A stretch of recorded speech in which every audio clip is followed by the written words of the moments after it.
surface corresponds to an energy of 6.2 eV.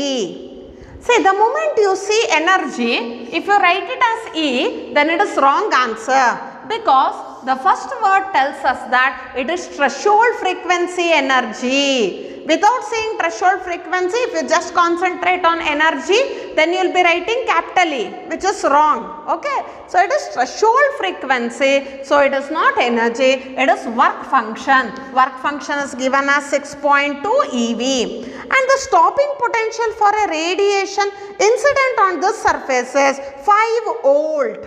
Okay, so 5 volt is given. You can call it as V0 equals 5 volt, or the same V0 when you turn it into kinetic energy, it will be 5 eV. Okay, so we got the data of work function as well as kinetic energy. Now what is asked? The incident radiation lies in, okay, so to which region the incident wavelength belongs to. Another point what you have to remember is, you have to learn all the wavelength ranges of electromagnetic radiation.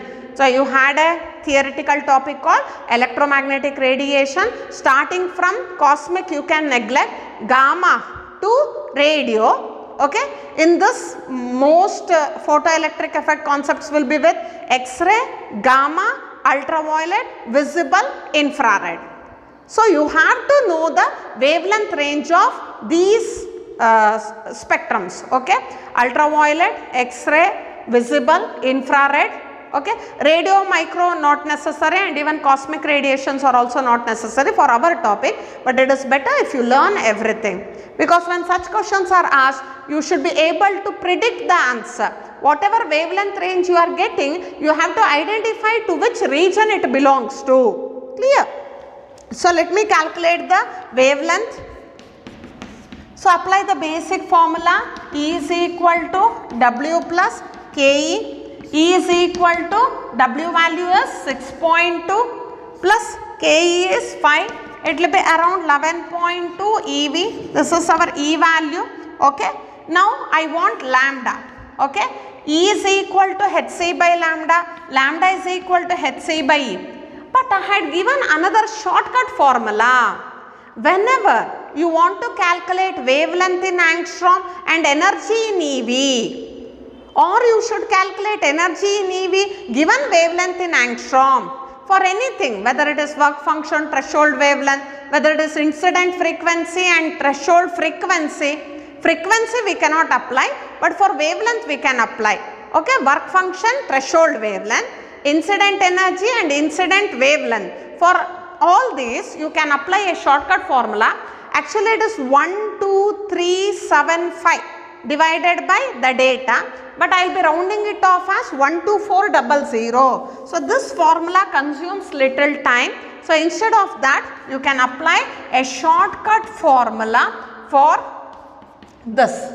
So 12375, if you feel simplification is bit difficult, then you can go for 12400 divided by E. Hardly the decimals vary here. So 12400 divided by E is 11.2. So when you simplify, this will be around 1007 angstrom. Okay. So this wavelength belongs to ultraviolet region, because ultraviolet region varies from 1000 angstroms to 4000 angstrom. So in ultraviolet region, the wavelength varies, ranges from 1000 angstrom to 4000 angstrom. So you are getting 1107. So this is greater than 1000, less than 4000. So it falls under the ultraviolet region. That is why I asked you to predict the answers. You should know the wavelength range. You should learn all the wavelength ranges in angstrom. Okay, seeing the electromagnetic spectrum. Let us move on to second question. When the momentum of a proton is changed by an amount of P0, the corresponding change in the de Broglie wavelength is found to be 0.25%, then the original momentum of the proton is.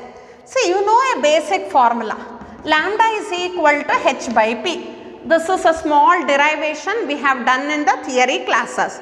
So according to this formula, lambda is inversely proportional to momentum. So delta P by P equals modulus of minus delta lambda by lambda.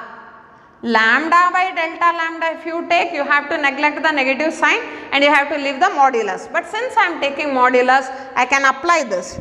Now, what is delta P? Change by an amount P naught. So, this delta P, you can change it as P naught by P. This is by how many percentage? 0.25 percentage means divided by 100. So, P naught by P equals 1 by 400. 25 is nothing but 1 by 4. 0.25 is nothing but 1 by 400. So, P naught equals P by 400. Or what you have to calculate here? You have to calculate P. Okay. So, P is 400 P naught. So, P will be 400 P naught. So, this is the problem related to momentum, 400 P naught. So, I have to apply this formula.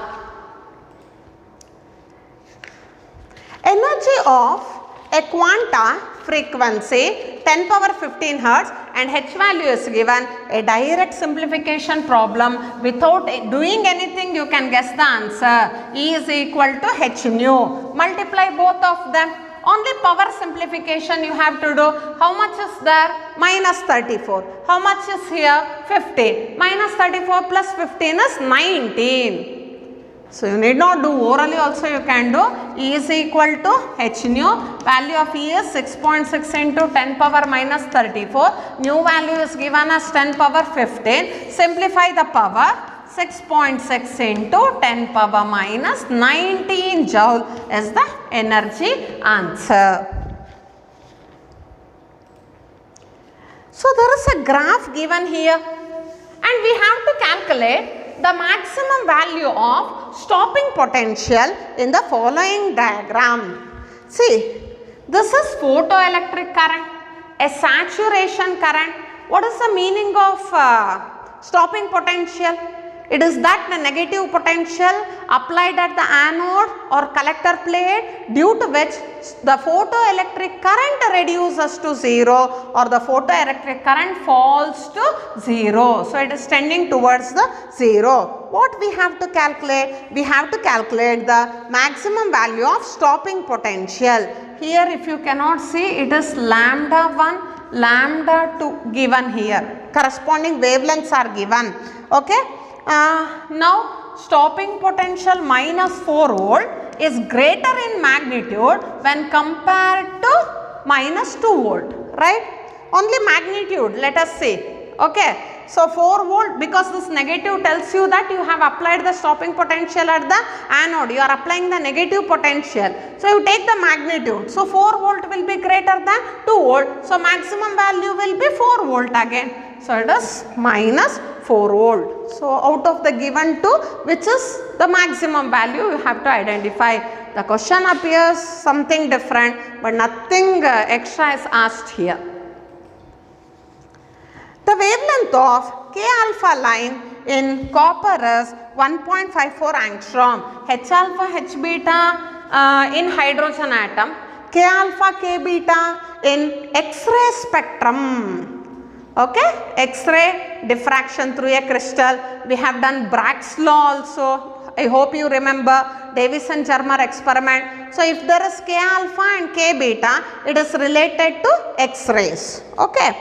Copper is 1.54 angstrom. So, lambda value is given for us. 1.54 angstrom can be converted as minus 10 power minus 10 meter.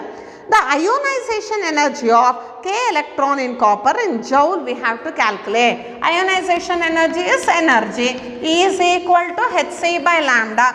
Again for Hc I had given a shortcut. How many of you remember? I don't know. 19.8 into 10 power minus 26.